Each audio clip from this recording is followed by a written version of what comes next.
Criar e divulgar fake news são crimes e promotores de justiça são orientados quanto ao combate contra as informações falsas que podem agravar a pandemia do coronavírus. O Gabinete Gestor de Crise do Ministério Público de Santa Catarina elaborou um documento técnico onde são caracterizados os atos relacionados à disseminação de notícias falsas que comprometem a contenção da Covid-19 de acordo com crimes previstos nos Códigos Penal e Eleitoral. Para saber mais sobre este assunto, eu converso com o coordenador do Centro de Apoio Operacional Criminal e da Segurança Pública, Jadel da Silva Júnior. O MP catarinense elaborou um documento para tornar mais célere o trabalho dos promotores de justiça quando o assunto são as fake news. No que consiste este documento? De fato, foi pensando na disseminação de informações falsas nas redes sociais relacionadas à pandemia do coronavírus que o Gabinete de Gestão de Crise do Ministério Público de Santa Catarina elaborou uma orientação destinada a promotores de justiça, mas principalmente à população catarinense, prevendo medidas de enfrentamento a essas fake news. Partimos da premissa de que uma das principais formas de combate ao coronavírus e a eventual crise comportamental resultante dos riscos de contágio e do próprio isolamento social é a informação correta, oficial, baseada em dados técnicos, de fácil compreensão e, portanto, efetiva.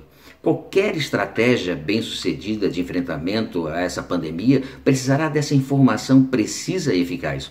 Portanto, é a informação adequada, correta, que irá proporcionar o comprometimento da população, dando-lhe previsibilidade, segurança e pacificação de ânimos. Mas, infelizmente, temos acompanhado também uma epidemia de informações falsas circulando por grupos de WhatsApp e redes sociais. Na verdade, as informações e notícias falsas, as fake news, constituem não apenas um desserviço à população, mas um atentado à segurança coletiva, um gesto até de desumanidade e, claro, de prejuízo frontal ao combate efetivo dessa pandemia. Os atos relacionados à criação, à divulgação e à disseminação de informações falsas podem ser enquadrados em quais crimes? Sem dúvida que a disseminação de notícias inverídicas pelas redes sociais, fake news, notadamente pelo WhatsApp, que acabam causando pânico e temor, contribuindo para o aumento da intranquilidade e da insegurança da população, nesse atual momento delicado em que estamos passando, podem sim constituir a prática de crimes, dependendo da análise de cada caso concreto. Na orientação que elaboramos, detalhamos a prática de algumas dessas infrações penais. Primeira delas, se essas publicações de notícias inverídicas têm o intuito de ofender a honra de alguém, poderão caracterizar um dos tipos penais dos artigos 138, 139 e 140 do Código Penal, que tratam da calúnia, difamação e injúria. Segundo, se o agente visa, por meio da veiculação de fake news, dar causa à instauração de procedimento oficial contra alguém, imputando-lhe crime de que o sabe inocente, poderá configurar o delito de denunciação caluniosa do artigo 339 do Código Penal.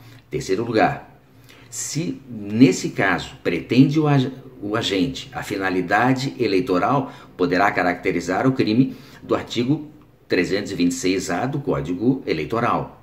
Quarto lugar, se a disseminação de notícias falsas pretende induzir, provocar, estimular, instigar publicamente a prática de determinado crime, atingindo um número indeterminado de pessoas, poderá caracterizar o artigo 286 do Código Penal, que é a incitação ao crime. Quinto, se a publicação sabidamente falsa é feita na internet por meio de um link para a captação indevida de dados pessoais da vítima, invadindo o dispositivo informático alheio, poderá o agente incidir nas penas do artigo 154-A do Código Penal. Se não configuradas quaisquer dessas hipóteses de infrações penais, poderá caracterizar ainda a infração penal do artigo 41 da Lei das Contravenções Penais.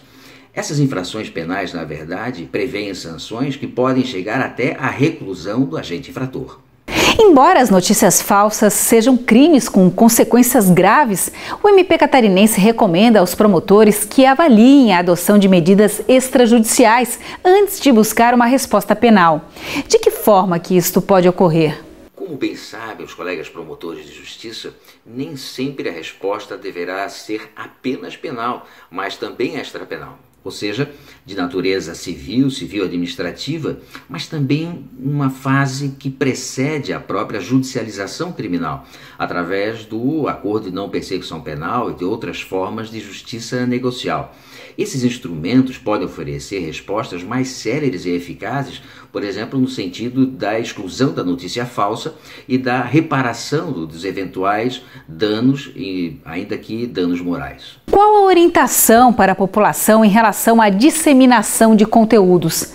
E como denunciar as informações falsas? É preciso que o cidadão forme e cultive a conduta de checagem das notícias recebidas antes que sejam veiculadas a outros contatos, sob pena de eventualmente poderem ser responsabilizados criminalmente e também na esfera civil, por meio de reparação de danos e também no âmbito administrativo.